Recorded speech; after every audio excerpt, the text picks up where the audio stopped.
Well, as Mark Twain once said, the rumors of my death have been greatly exaggerated. And I guess the same applies to me. Time for another video.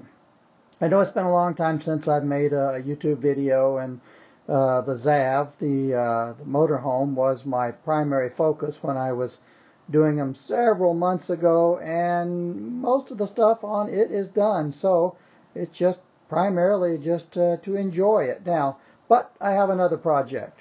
For those of you that are in ham radio, you will know exactly what this is. For those of you that may not be ham radio type individuals, well, let me tell you, this is called a Go Box. And the idea is to have all of your communications equipment in one box that you can grab and go with. The idea is to set up a communication station at a remote location, and usually without the benefit of having grid power. So that's what I did when I designed this box. It's got everything in it to go and set up a remote station somewhere, and with the primary purpose of emergency communications. Well, it's also a lot of fun as well. Now, this thing is really good. I love this box. It has everything in it you could imagine. It has local communications, which is the radio, as I'm pointing to right there, which is UHF and VHF, and it has this one right here, which is HF communications. And that will give you the ability to talk to people around the world. The one over here, that's more local stuff. So it's got both of them. It's got the best of both worlds. It's got speakers. It's got the Furman power bar across the top of it, which cleans up energy that you've got coming in, which may be from a generator or something like that. It's got the antenna tuner, SWR meter, power booster, power supply. So if you do have generator, you can change that into what the radios use, which is 12 volts. So it's got a lot of good things in it. It's got a battery in the back of it. It's the an 18 amp hour AGM sealed lead acid battery, and so it's heavy. The box is big, and I haven't actually put it on the scales, but I'm guessing this thing comes in at 50 pounds or better, probably more. So it's heavy, it's big, it's hard to, unless you have it in the back of a truck. It's really difficult to try to get it inside the vehicle. So even though I like it and it has a lot of positives, there are some negatives as well. As I said, it's big, it's bulky, it's heavy. So with that in mind, I decided to build another one. So let me show you what I've got. Well, before I do that, let me just back up just a bit and give you the dimensions on this one. This is called a 6-unit box, or a 6U Gator case that the box is built on. It's a rack system, and they're all pretty standard on being 19 inches wide for the rack.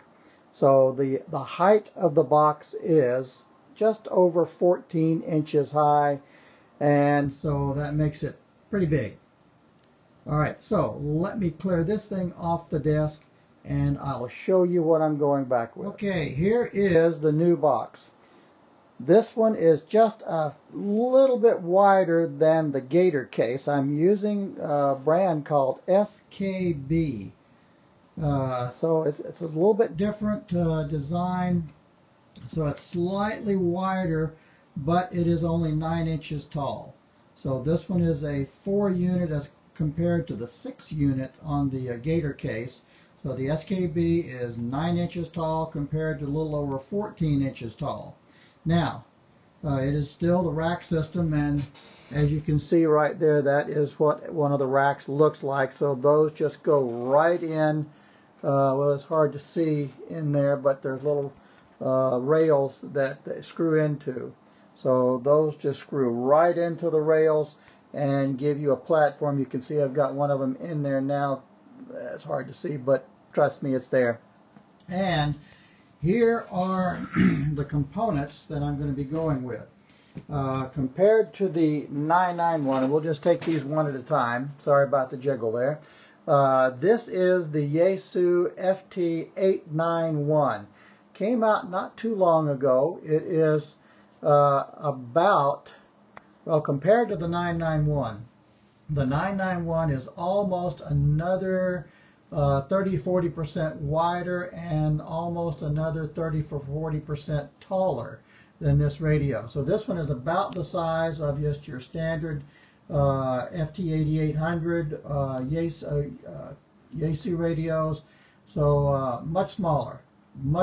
So it's a lot lighter as well. This one I think comes in at just over 4 pounds compared to almost 10 pounds for the FT991.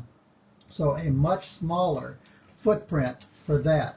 The power supply that I'm going with, that's going to be the new PowerWorks 30 amp or 30 amp, and I think it's 25 continuous. I went with this one for a couple of reasons. One, it is probably half the width of the Samlex that I've got in the other one. It might be just a tiny bit taller, but I can deal with that. It has a digital display on the front. That'll give me a voltage and amperage, and the power supply is on the back. Some of the others had the power supply coming out, or the lugs for the power coming out the front. So that didn't work for me. I needed to have it in the back. I'm going with the same UHF VHF radio that I had in the other one, the FTM400 Yaesu. So both are Yaesu radios.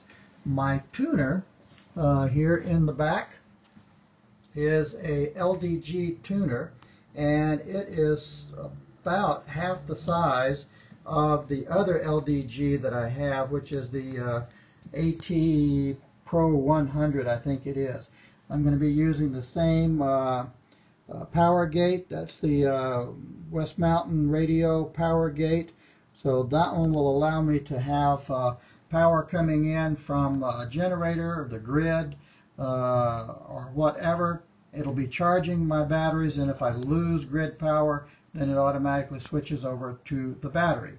I'm going to have the SWR meter in this one, which is substantially smaller, lighter, but will still give me the same information that I would have had on the other one.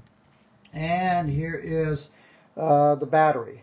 This one is the Valence RT Systems battery. It's a 12-volt battery. It is the lithium iron magnesium phosphate. So one of the newer technologies in lithium batteries, and this one, from what I understand, does not have the susceptibility to bursting into flames and can be charged with just your standard battery charger for your sealed lead acid batteries. So the power gate, which charges up sealed lead acid, will do just fine. I've already checked it out. It works great. It'll charge this thing up. And so this battery is 40 amp hours. And the big difference, well, there's a couple of big differences. One, this one is about 14 pounds compared to, at 40 amps, compared to about the same amount, 14 pounds for a sealed lead acid or an AGM style battery that I've got in the bigger box. The AGM batteries, you can only run those down maximum about 50%, and then you're going to start running into damaging your battery. This one, the 40 amps, which is more than twice as much amperage that I have on the other one, can be run all the way down, designed on this particular battery. You can go all the way down to 100% discharge.